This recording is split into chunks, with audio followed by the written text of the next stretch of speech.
All right, welcome back to the channel. It's your boy Fanon, and in this video, we're going to be in the 147-pound division talking about Errol Spence Jr. and Jaron Ennis and the potential that the IBF mandatory may be next for Errol Spence Jr. Let's talk about that in this video.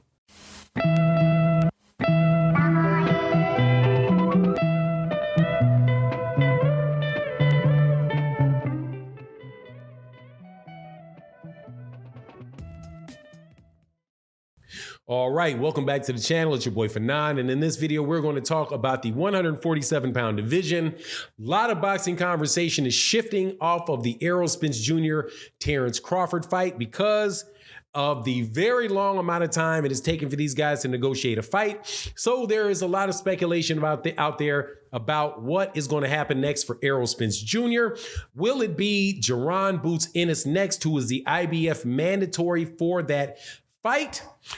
We'll talk about that in this video because that question has most definitely been answered already by both Circumstance and by by Showtime. Before I get into that though, let me welcome you back to the channel. If you are new to the channel, please accept my invitation to hit that subscribe button, hit that bell icon so you can be notified of when we release more videos.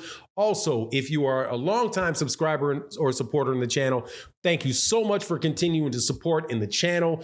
Big supporters out there like my man John Bowie, guys like Mike Kirkland, all you guys, thank you so much for continuing to support the chat and the super thanks and in the live streams that we do. You guys really do make the channel go. So let's get into this. Okay, so did a video yesterday. If you've not checked it out, go to the channel, definitely check it out, where there is some word out of Manis Stanionis' camp that he telling him to get prepared for a fight in November against a TBD to be named opponent, which causes his team to wonder whether or not that meant that he would be getting the Errol Spence Jr. fight after if Errol Spence Jr. is not able to fight Terence Crawford. Right now, there's other talk out there, obviously, about, hey, that is not, Manis Stanionis is not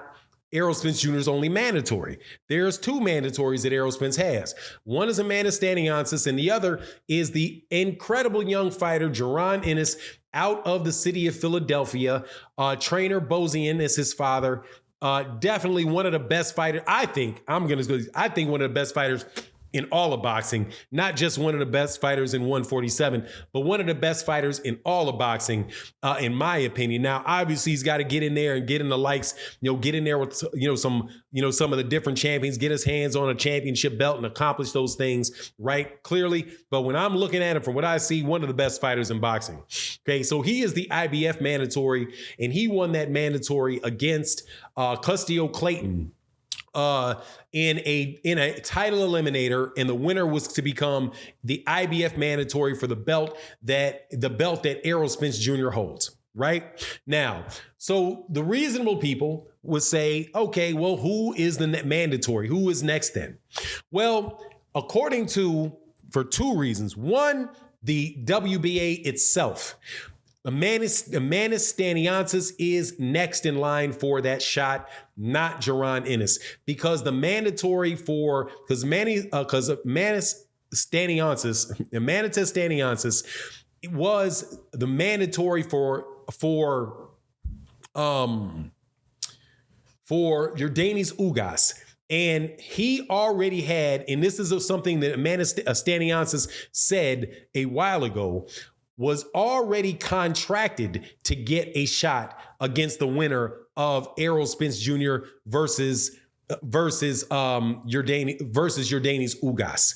And because if you recall, the WBA had basically denied Yordenis Ugas's request 2 times for that fight. It was only at the third time that it came around that the WBA said, okay, we'll let the fight proceed. And that is because written assurances were made to Stanionis that he would get that fight, right? So if Errol Spence Jr., right, was not going to be in a unification fight against against Terence Crawford, and he was and his mandatory was gonna come up. Stanionis is the one that was first in line. Number one, he was a mandatory for that Errol Spence Jr.'s title before the fight took place between Jaron Ennis and Custio Clayton. Also, as far as the plans and what they have going on at Showtime for Jaron Ennis, Steven Espinoza was very, very clear about their plan for Jaron Ennis. And that is that they are trying to develop him into a major star, and they are going to have, and they have 3 or 4 fights that they are looking to make for him before they get him, and of which 2 maybe already be gone, before they give him that title. Jaron Ennis is more than likely going to get that title shot when those belts are vacated. The IBF is vacated and the WBC is vacated, or the WBA is vacated. If for Mantains Stanionis' part, Stanionis is in a situation where he's not going to they're not going to pay step aside money to make an Errol Spence Jr. versus Jaron Ennis fight for him, because that fight's not that big a fight.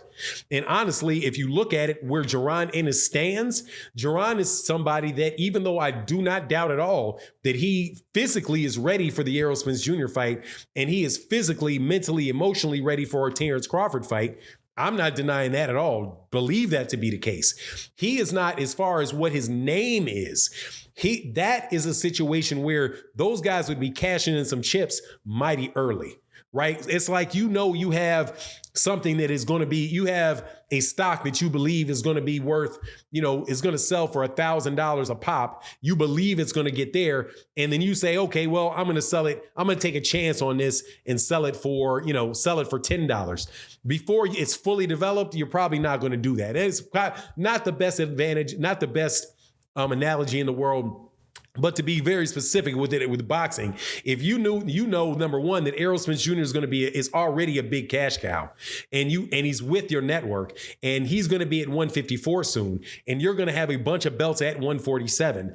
Why would you put Errol Spence Jr. in a situation, your cash cow, in a situation where you have a future cash cow fighting him before that fight is fully built up, right? Now, if this was a guy like, say, for example, Rashidi Ellis, right? Speedy Rashidi Ellis. And Speedy Rashidi Ellis is somebody that you think could put on a really good fight, but you really kind of don't think it's that big a risk for Errol Spence Jr., right? And you don't really think that Speedy Rashidi's upside is that big.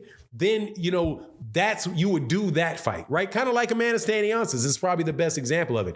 Stanionis' upside is only so big, right? He's only so much of a threat to really upset the apple cart, and his upside is only so big, right? So in that case, you say, and he comes first, right? So you don't have to worry about paying him any step aside or any of that type of stuff, and dealing with the petition that is definitely going to come from the WBA and risk getting Errol Spence Jr. stripped by the WBA. So, basically what Showtime has said, off of what Errol Spence Jr. himself has said, he's like, man, I'm fighting that guy when he gets to 154, right? That is more than likely what's going to happen, man. And honestly, man, ain't nobody, I don't care if it's Errol Spence, Terence Crawford, I don't care who it is, Canelo Alvarez. They're not going to get in there with that guy. They're not going to get in there with Jaron Ennis until they know that fight is ready, that money is right for that fight, and that fight is primed to be what it can be. They're not going to throw away. You're not going to. And plus, even the manager and the promoter of Jaron Ennis, even if he does, and I know he does believe that he's ready, he might sit back and say, "Hey, man, wise money says, let's get a couple in, let's build our name, knock out some people, get 3 belts, get 2-3 belts at welterweight, and then boom, going up there. If Errol's still fighting, go get Errol." He actually has the opportunity, if he could get big enough, to get a Canelo. But anyway, that's my take on the matter. You let me know what you think in the comment section. And with that, I'm out. Peace.